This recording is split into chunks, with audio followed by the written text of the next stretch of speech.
तो अगर हम ऑब्जर्व करें, ऐसे बहुत सारी चीजें हैं, मैं एक एग्जांपल दे रहा हूँ, you have to do a research on this. तो मंडेन एस्ट्रोलॉजी में, जो कि जनरली मंडेन एस्ट्रोलॉजी आपको पता है, इट्स रिलेटेड विद ये पॉलिटिक्स में यूज होती है, ये यूज होती है मतलब किस रूप में, जैसे साइक्लोन, अर्थक्वेक, इन इसको मंडेन एस्ट्रोलॉजी बोलते हैं। तो एक एग्जांपल के तौर पे बता रहा हूँ, ऐसे ही आप डिकोड कर सकते हो पास्ट इवेंट, और आपको काफी क्लू मिल सकता है कि something happened because of what. तो मैं आपको मंडेन एस्ट्रोलॉजी में केतु का एग्जांपल बताता हूँ, तो जिससे आपको समझ में आएगा कि केतु ये इट्स लिटरली डिस्ट्रक्टिव प्लैनेट। ठीक है, तो इससे आपको आसानी होगी चीजों को और डिकोड करने में। तो मैं आपको कुछ एग्जांपल दिखाता हूँ। देखो, राहु के 3 नक्षत्र होते हैं, अश्वनी, मघा एंड मूल। तो जो मूल नक्षत्र है ये डिस्ट्रक्टिव नक्षत्र है। ये केतु जो मानता है अपने आपकी खुद की राशि है, वो वृश्चिक और धनु मानता है। एक मंगल की में वो मानता है कि वो मेरी है, और एक धनु राशि वो उसको मानता है कि ये मेरी राशि है, यानी जो बृहस्पति की है। तो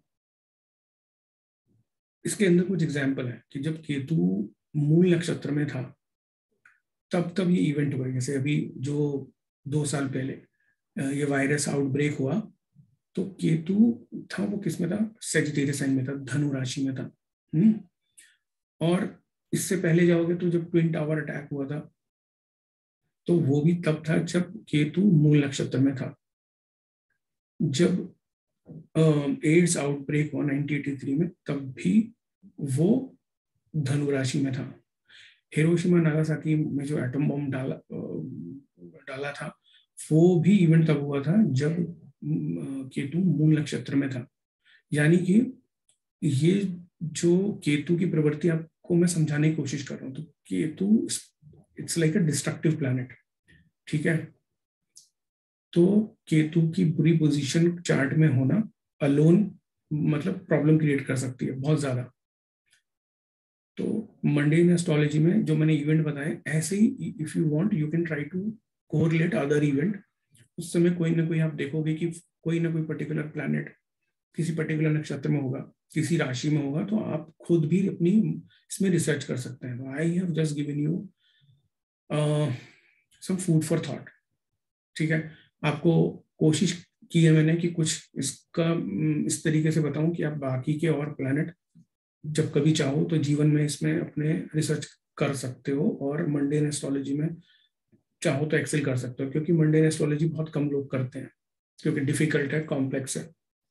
बिकॉज रिसर्च पे बेस है, तो रिसर्च करना कोई इतना आसान भी नहीं है, वर्ल्ड लेवल पे करना इतना आसान भी नहीं है। तो मगर अगर आपको लगे कि इससे कुछ फायदा हो सकता है, तब जरूर करके देखना आपको। क्योंकि इससे फायदा क्या है, अगर आपने पास्ट इवेंट आपके पास हैं सारे, last like you can imagine 50 to 80 years के आपके पास जो है कुछ इवेंट है बहुत सॉलिड, और आपने पीछे जाके देखा, तो आप क्या आगे की प्रिडिक्शन कर सकते हो। अभी जैसे हम 2020 में, तो 2023 का में कोई इवेंट प्रिडिक्ट कर सकते हो एडवांस में, 24 का कर सकते हो, 25 का कर सकते हो। अब 23 का करोगे तो फायदा कि आप खुद देख सकते हो, उसको पता चलेगा कि मैंने प्रिडिक्शन ठीक किया नहीं। 24, 25, 26 का कर सकते हो आप। कैसे कर पाओगे, क्योंकि आपने पास्ट में कोई अपनी रिसर्च की हुई है, उससे कोरिलेट करके कर सकते हो आप। तो ये आपको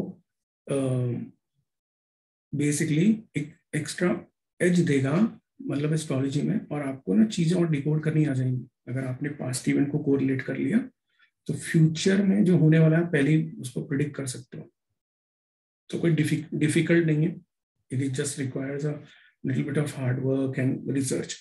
तो पीछे के इवेंट देखो, कब कौन सा वायरस आउटब्रेक हुआ था, कौन कौन से हुए थे, किस किस जगह हुए थे, थोड़ा सा देखने की कोशिश करो, तो आप डिकोड कर पाओगे कहाँ कहाँ पे कौन सा देर वाज अ पॉलिटिकल अपरोर, वो देखो कहाँ पे क्या हुआ था।